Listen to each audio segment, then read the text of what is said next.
이 담뱃값 인상에 이어서 이 연말정산 세금 폭탄 논란이 더해지면서 이 증세의 문제가 이제 본격 제기가 됐는데요. 이 박근혜 대통령이 말하고 있는 증세 없는 복지가 과연 가능한 것이냐에까지 지금 논란이 확산되고 있는 형편입니다. 이 소득 증가 속도보다 2배나 빠르게 이 가계가 부담하는 세금이 늘어나고 있다. 이런 지적도 있는데 자, 이런 상황에 어떻게 정책을 펴는 것이 바람직할지 의견을 좀 들어보겠습니다. 국회 기획재정위원회 소속 정의당 박원석 국회의원 전화 연결돼 있습니다. 의원님 안녕하십니까? 네, 안녕하세요. 네. 박근혜 대통령이 이 경제 활성화를 위한 입법에 최선을 다하지 않으면서 국민에게 직접적인 부담을 주는 증세를 논의하는 것은 국민을 배반하는 것이다. 이런 취지 발언을 했어요. 네, 그렇습니다. 예. 어떻게 보셨는지요? 굉장히 실망스러운 말씀이시죠. 사실은 지난해 말 담뱃값 인상이나 또 2013년에 연말정산 방식의 개선으로 인해서 올해 초에 이루어진 연말정산 과정에서 우리 국민들의 불만이 굉장히 크게 터져나왔는데요. 그렇죠. 예.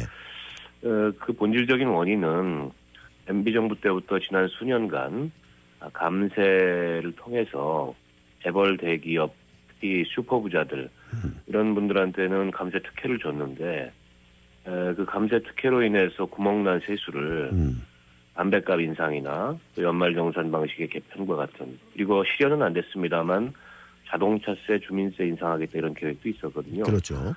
이런 그 꼼수 증세를 통해서 메우려고 한 거 아니냐. 국민들이 이게 과세 형평성에 대한, 조세 정의에 대한 굉장히 큰 불만을 갖고 있는데 여기서 증세를 논하는 것은 국민에 대한 배신이다. 지금 증세의 필요성을 거론하는 것은 법인세와 같은 그런 재벌 대기업이 특혜를 누리고 있는 세금, 또 이 주식 부자들 혹은 부동산 부자들과 같은 그런 자산가들에 대한 과세 강화, 이걸 얘기하고 있는데 그걸 국민에 대한 배신이라고 얘기를 한다면 도대체 박근혜 대통령이 지칭하는, 말씀하시는 국민이 누구인지 정말 우리 국민들은 의아스러울 따름입니다. 예. 그 의원님, 그 재벌 대기업에 대한 뭐 감세 특혜, 이건 이제 국민들이 어느 정도 인식들을 하고 있는 것 같은데 그 주식 부자들은 좀 사정이 어떤가요? 그 얼마 전에 뭐 현안 보고를 하셨던데요. 지금 이제 상장 주식 양도 차익 과세 문제인데요. 네. 지금 이제 대주주들은 그 상장 주식에 대해서 양도 차익 과세를 하고 있습니다. 양도 차익 과세라는 것은 주식을 사고 팔 때 그 차익에 대해서 그 과세를 하는 건데요. 예. 근데 이게 그 세금의 성격상 소득세입니다. 부동산도 이제 똑같은 그 양도소득세를 내지 않습니까? 네. 근데 이게 그 우리 소득세 누진세율과는 다르게 저율의 분리과세를 하고 있어요. 즉 종합소득에 합산해서 과세를 하는 방식이 아니고 중소기업 주식을 갖고 있으면은 그 양도 차익의 10%, 대기업 주식을 갖고 있으면은 20%, 그리고 그 양도 차익을 과세하는 대상도 대주주들에 대해서만 과세를 하고 있거든요. 그래서 지금 통계로 보면은 지금 2013년도에 그 상장 주식 양도 차익을 100억 원 이상 실현한 사람들이 대체로 한 100명 가까이 됩니다. 100억, 주식 투자로 1년에 100억을 번 사람이 100명 가까이 된다고요? 네네네. 그런데 이분들이 세금을 낸 걸 보니까는 예. 평균 세율이 한 16% 정도 냈더라고요. 그런데 우리가 소득 한 8천만 원만, 근로소득이 한 8천만 원만 돼도 네. 세율이 24% 정도 됩니다. 이거는 문제가 있네요. 그것과 비교했을 때 왜 이렇게 주식 부자들에 대해서, 그리고 근로소득은 이제 땀 흘려 번 돈이지만 네. 이 주식 거래를 통해서 번 돈은 좀 그 소득의 성격이 다르지 않습니까? 왜 이렇게 관대한 세금 제도를 두고 있느냐. 네. 그래서 제가 그 제시하는 대안은 종합소득에 합산해서 우리 6%부터 38%까지의 그런 소득세 누진세율 체계를 갖고 있지 않습니까? 있죠. 예. 그 세율 체계대로 부과해서 세금을 매기자, 이런 제안을 하고 있고 법안도 지금 제시해놨습니다만. 그렇군요. 예. 정부에서는 뭐 그게 주식시장 활성화를 져야 한다. 근데 주식시장의 동향과 관계없이 그런 이 주식 부자들 같은 경우에는 거의 매년 비슷한 규모의 그런 양도 차익을 실현하고 있거든요. 예. 이런 점에 대해서는 좀 보완이 필요하다고 생각합니다. 그렇군요. 그러니까 이제 앞서 말씀하신 재벌 대기업과 슈퍼 부자들에 대한 뭐 감세 특혜 이것이 지금 본질이다라고 말씀하시는 그 배경이 되고요. 근데 또 하나 논란이 있는 게 박근혜 대통령이 어제 그 새누리당 지도부하고 회동할 때 나는 한 번도 뭐 증세 없는 복지라는 말을 한 적이 없다. 뭐 이런 얘기를 했느냐 안 했느냐 가지고 또 논란이 됐는데 이거 어떻게 봐야 될까요? 그렇게 말씀하시면은 좀 곤란하고요. 2012년 12월 4일 날 대통령 후보 TV 토론에서 증세 없는 복지가 가능하다는 취지의 발언을 하신 적이 있습니다. 당시에 이제 복지 정책 방향과 재원 마련 방안에 대해서 후보들 간 토론이 이루어지는 중에 질문이 오니까 후대의 빚을 떠넘기거나 국민 부담을 늘리기 전에 비효율적인 씀씀이를 줄여서 60% 재원을 마련하고 세수 확대를 통해서 나머지를 충당할 것이라고 말씀하셨고 그 방안으로서 뭐 비과세 감면제도 정비, 지하경제 활성화 이런 지하경제 그 양성화 이런 것들을 말씀하셨어요. 이제 민주통합당 후보였던 문재인 후보께서 증세 없는 복지가 가능하냐 이렇게 아주 직접적으로 질문을 했고 당시에 이제 박근혜 대통령께서는 그러니까 제가 대통령이 되려고 한다. 할 수 있다. 이런 취지로 말씀을 하셨죠. 증세 없는 복지가 가능하다는 얘기를 사실상 하신 거고 그리고 이 정부의 내내 그 기조가 그런 것 아니었습니까? 그런데 이제 그 말을 하신 적이 없다. 이렇게 얘기를 하면 또 국민들로서는 참 난감한 상황이 아닐 수 없습니다. 그러게요. 의원님, 그 우리나라 지금 그 여러 가지 상황상 증세는 필요하다고 보시는 겁니까? 저는 그렇게 보고 있습니다. 지금 이제 복지 수요가 굉장히 많이 늘어났고요. 네. 작년 그 세입 결손이 10조 9천억 원. 그러니까 우리가 과거 IMF 때 굉장히 경제가 어려웠지 않습니까? 예. 그때보다 더 큰 세입 결손이 발생을 했습니다. 이제 어제 발표된 통계죠. 네. 예. 박근혜 정부 들어서 매년 3년간 세입 결손이 발생을 했는데요. 이 이유가 어디에 있냐면 단지 경제가 어려워서가 아니라 경제가 어려운 것보다 구조적으로 우리의 세수 기반이 약화됐다는 거죠. 그 세입 기반이 약화된 근본적인 원인은 MB 정부 때 시행한 대대적인 감세 정책의 그 원인이 있다.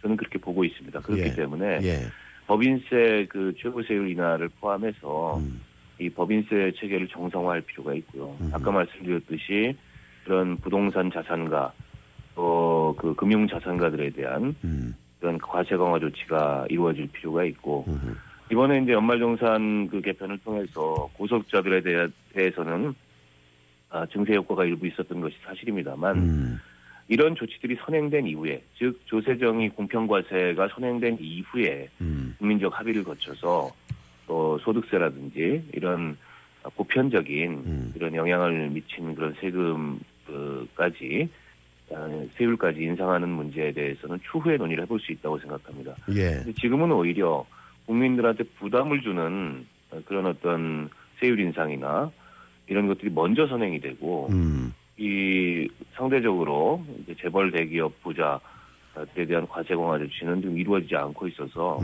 그에 대한 어떤 그 박탈감이나 불만들이 제기되고 있는 게 아닌가 저는 그렇게 보고 있습니다. 그러게요.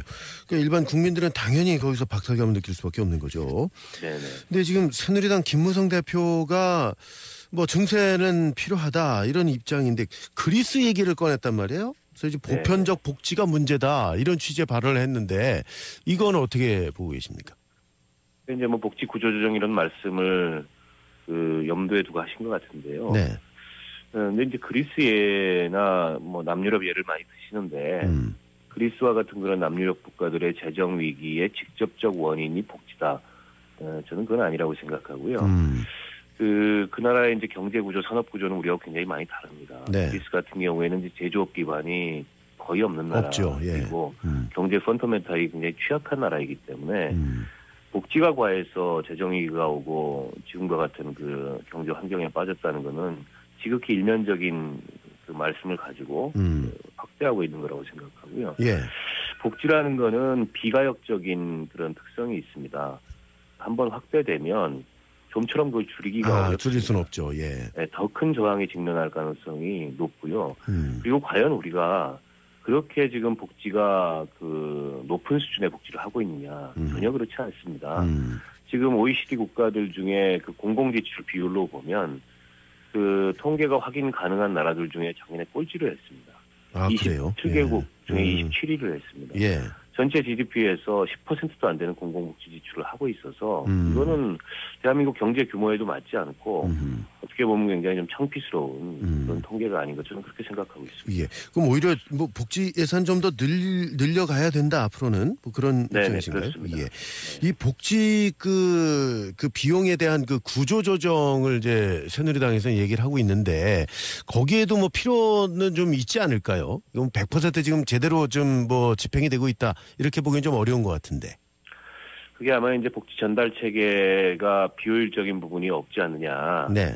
이 지적이신 것 같은데요. 예. 저는 뭐 있을 수 있다고 생각합니다. 그런 것이 효율성을 기하는 것은 그것대로 해야 될 과제이고, 그러나 과연 그 전달 체계의 비효율성으로 인해서 발생하는 그런 뭐 그 지출이라는 것이 과연 그렇게 크겠느냐. 지금 우리가 큰 틀에서 논의하고 있는 이 복지 증세, 공평 과세 이런 것에 영향을 줄 만큼 큰 어떤 비중을 갖고 있겠느냐. 저는 그렇지는 않다고 생각합니다. 그래서 그런 것들을 사실은 국민들 앞에서 과장해서는 저는 안 된다고 생각하고요. 예. 예를 들어서 뭐 그 기초생활수급자 중에서 알고 봤더니 뭐 부동산을 굉장히 많이 보유한 사람도 기초생활수급을 받고 있더라. 이런 경우들이 그래, 왕왕 있죠. 언론에 나와요. 예. 근데 그거는 지극히 일부의 사례인데 마치 이것이 굉장히 만연해 있는 것 같은 그런 이 이미지를 그런 특정한 어떤 한두 사례를 통해서 국민들한테 전달을 해서는 안 된다. 이건 정직하지 않은 태도라고 생각합니다. 네, 그 침소봉대해서는 안 된다라는 말씀이군요. 그 의원님, 그 일반 가계의 그 이제 소득 증가보다 이 2배나 빠르게 가계가 부담하는 세금이 좀 늘고 있다. 이런 지적을 하셨잖아요. 네, 그렇습니다. 예, 그분도 좀 설명을 해 주시면 좋겠어요. 지난 9일에 통계청에서 발표한 자료를 보면요. 예. 작년 1분기부터 3분기 그 2인 이상 전국 가구의 월평균 소득이 431만 한 4천 원 정도 됐습니다. 전년에 대비해서 전년 같은 기간보다 3.6% 정도 늘어났습니다. 반면에 가계 월평균 조세 지출액은 올해 같은 기간에 15만 4천 원 정도로 예. 전년 동기보다 5.9% 늘어났습니다. 여기 이제 조세 지출액에는 근로소득세, 재산세, 사업소득세, 뭐 부동산세, 자동차 그 취득세 이런 게 들어가는데 네. 부가가치세하고 개별 소비세는 이 간접세죠. 이건 포함이 안 됐습니다. 그렇기 때문에 간접세를 포함할 경우 실제 가구 부담은 더 늘어나는 거죠. 그렇겠네요. 이렇게 보면 가계의 세금 부담 증가 속도가 지금 제가 아까 5.9%라고 말씀을 드렸는데 네. 소득의 증가 속도보다 2배나 높은 거죠. 이렇게 되면 체감 세부담이 굉장히 높습니다. 이게 2010년 이후에 지속되어 온 현상인데요. 예. 우리가 10년 전하고 비교를 해보면 2003년만 해도 월평균 그 가계 세금 부담이 7만 한 1,100원 정도였습니다. 그런데 이게 2012년 정도 되면은 그 한 2배 이상 늘어나서 세금 부담이 굉장히 많이 늘어났는데요. 같은 기간에 가계 소득은 네. 한 1.5배밖에 증가를 안 했습니다. 이렇게 돼서 국민들이 느끼는 체감 세금 부담이라는 것이 점점 더 이렇게 커지는 거죠. 지금 말씀하신 건 직접세만 그렇다는 건가요? 네네, 그렇습니다. 그럼 간접세를 포함하면 더 격차가 커지겠군요. 네네네. 예. 그 이유도 분석이 됐나요? 이유는 이제 소득은 정체를 하고 있고요. 예. 그 기간 중에 세금 부담은 늘어난 것이죠. 간단히 얘기하면. 예. 소득은 정체된 반면 세금 부담은 늘어나게 되니까 국민들이 느끼는 어떤 체감은 이 굉장히 더 어떻게 보면은 그 세금에 대한 부담이 커진 거라고 볼 수 있을 거예요. 예. 자, 국민들께서도 아마 많이 뭐 지금 재정이 어렵다는데 당연히 뭐 내야 될 부분이 있으면 내야 되겠다라고 생각하시는 분들이 많을 겁니다. 근데 이제 이것이 과연 공평하게 과세가 되느냐 이런 부분에 의문을 갖고 있는 게 문제 아니겠어요? 네네. 자, 그러면 이 좀 그 보편적으로 국민들 모두가 좀 동의할 수 있는 그런 이제 과세 정책 어떻게 가는 게 좋겠습니까?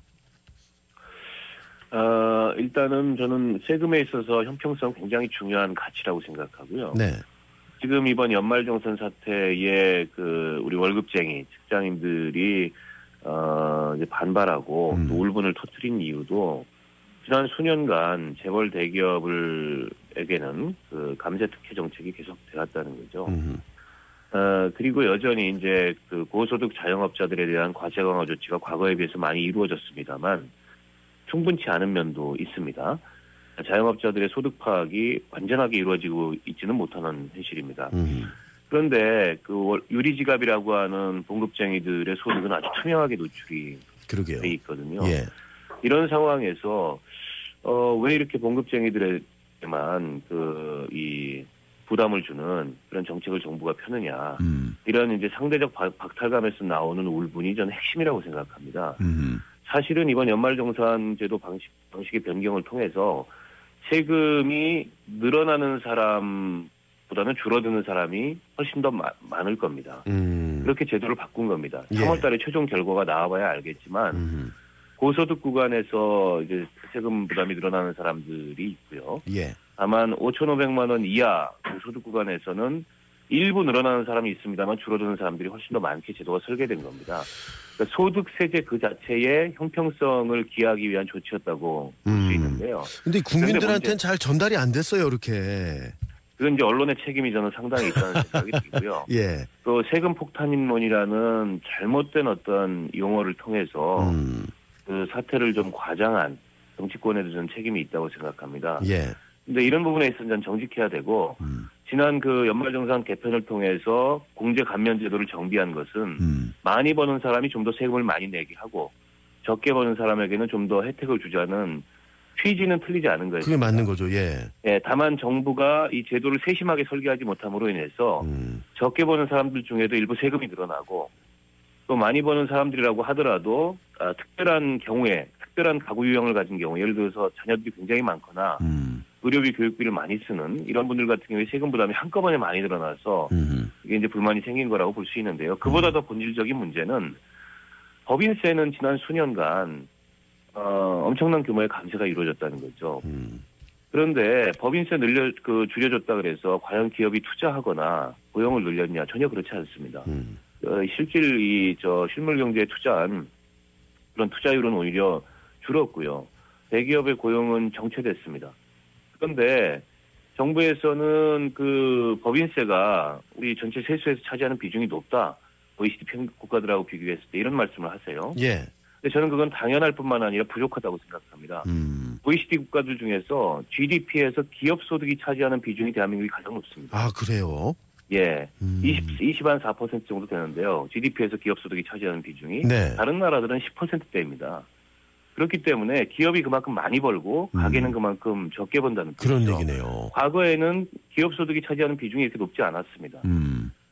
지난 한 10년 동안 노동소득 분배율이 지속적으로 악화된 이유도 여기에 있는 거거든요. 그렇다면 기업이 이렇게 많이 벌었다면 당연히 법인세를 많이 내는 것은 당연하고 지금 오히려 번 것에 비해서는 적게 내고 있다는 거죠. 근데 이런 부분들을 우리 국민들이 다 알고 계세요. 그런데 연말정산이나 담뱃값 인상이나 혹은 뭐 주민세, 자동차세 이거는 꼼수 증세로 받아들일 수밖에 없는 그런 문제가 있다는 거죠. 그래서 이런 문제부터 시정하고 나서 예. 국민들에게 국민들도 부담하자 이렇게 얘기해야 그게 올바른 순서지. 그렇죠. 지금 순서가 완전히 뒤집혔다고 생각합니다. 예. 그러니까 이제 국민들로부터 지금 동의도 못 받고 있는 그런 상황이군요. 자, 이거 좀 정부가 이런 그 국민들의 마음을 어떻게 해야 할지 좀 지켜봐야 되겠습니다.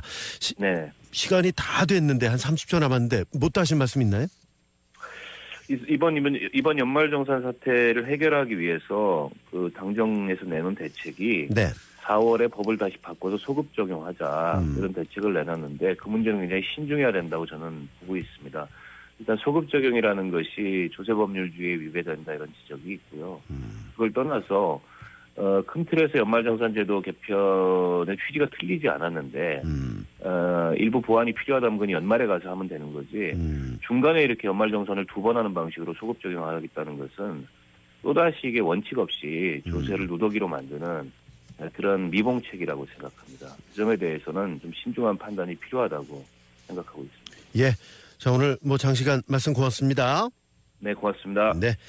자, 이 증세 관련해서 계속 이제 논란이 일고 있는데 그 의견을 좀 들어봤습니다. 국회 기획재정위원회 소속 정의당 박원석 국회의원과 말씀 나눴습니다.